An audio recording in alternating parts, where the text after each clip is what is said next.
Angle of elevation for the top of a tower is given as 60 degree and 30 degree, and those 2 points are at a difference of 10 meter of height, right? Let's say the point of observation is A, from where the top of this tower which I have drawn, and this tower is, let's say, if this is the tower, right, then from the point of observation, that is A, the angle of elevation of the top is given to you as 60 degree, right? So this angle will be equal to 60 degree, right? Now let's say BC is the tower, right? Now from where you have just measured the first point of elevation from A, after a 10 meter of height, there is another point D, just vertically above it, right? So we can say that AD is 10 meter. The distance of AD is 10 meter, right? Then from point D, we again see the top of the tower. Then what's the angle of elevation that is formed? That is equal to, so from the horizontal line, this angle will be formed, and this angle of elevation from point D is basically 30 degree as given into the question. So the 2 points of observation are A and D, and the point of observation is the top of the tower, that is C, and those angles are 60 degree and 30 degree respectively. And now we need to find the tower height. Now let us do one thing.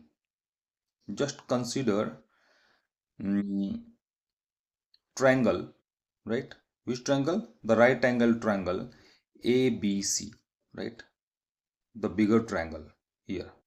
Here you can see angle B is 90 degree because AB is ground, it's horizon, right? So from the relation of tangent, we can see that tan 60 degree is BC by AB, right? BC is the tower height and AB is the distance between the base of the tower and the point of observation A, that is B to A, right? And if we extend D, which will collide or intersect BC at, let's say, point P, then angle CPD is 90 degree, right? Then consider the second triangle CPD. Therefore we can say in triangle CPD, tan of 30 degree can be written as CP by, this is the CP, the tower length, divided by DP.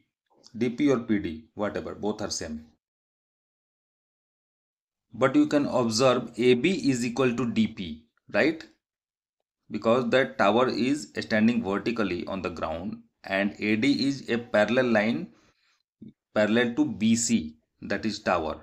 So the distance between AB will always be equal to the distance between DP, right? Because BC and AD are parallel lines.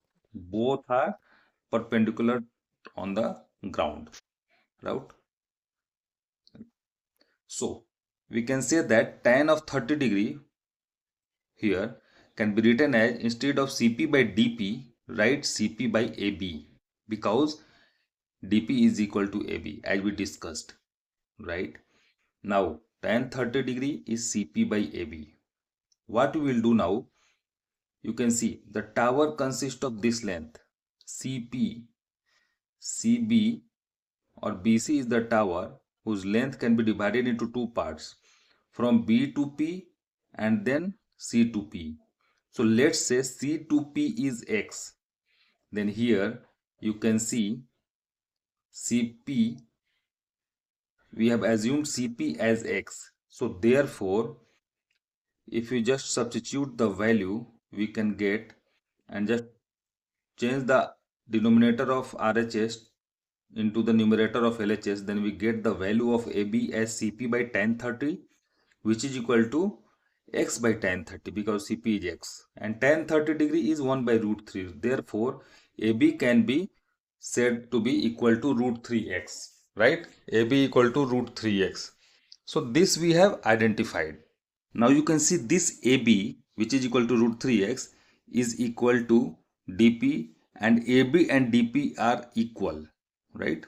Because the distance between two parallel lines BC and AD, right? So here what we'll do, we'll just put up the value of this AB from what we derived to the first triangle value of tan 60 degree. So here, since tan 60 degree is BC by AB, so we can write, since BC can be broken into two parts, BP plus CP, right? It's BP plus CP. So BP is 10 because BP is equal to AD, right? And CP is X, right? So BP is 10 as I am showing it over here. So this length BP is 10, right? And CP is X. So the tower length is equal to X plus 10. So tan 60 degree can be written as X plus 10 by AB. But AB we have already identified. Just put up this value over here. AB is into the denominator. So in place of denominator, we will write X plus 10 by, what is the value of AB? Root 3x. So just put up this value of root 3x, right? Here you can see, we know the value of tan 60 degree, it's root 3, right? And root 3 can be written as equal to x plus 10 by root 3x, right? Now you can see this is a linear equation in one variable, where the variable is x, right? You can easily solve it to get the value of x, right? Now root 3 into root 3 will be 3. So just the LHS will be equal to 3 times x, 3x, which is equal to x plus 10. When x will be coming into the LHX, it will be 3x minus x, which is equal to 10. So we can say that 2x equal to 10, right? Which gives you the value of x as 10 by 2, which is equal to 5. So x equal to 5 meter is the length which you have calculated, that is from C to P. This is 5 meter. Now the tower length which we have to calculate, you can see we are just going to approach the answer. The tower length is BC, which is equal to, the tower length is BC, which is equal to x plus 10. X is 5 and another value 10 is known to you. So 10 plus 5 will be 15, right? So we can write x plus 10 or 10 plus x is the tower height. Just put up this value of x as 5 meter and add it with 10 to get 15 meter. So 15 meter is the tower height. Thank you students. If you find it useful, you can just like and subscribe. Thank you. Happy learning.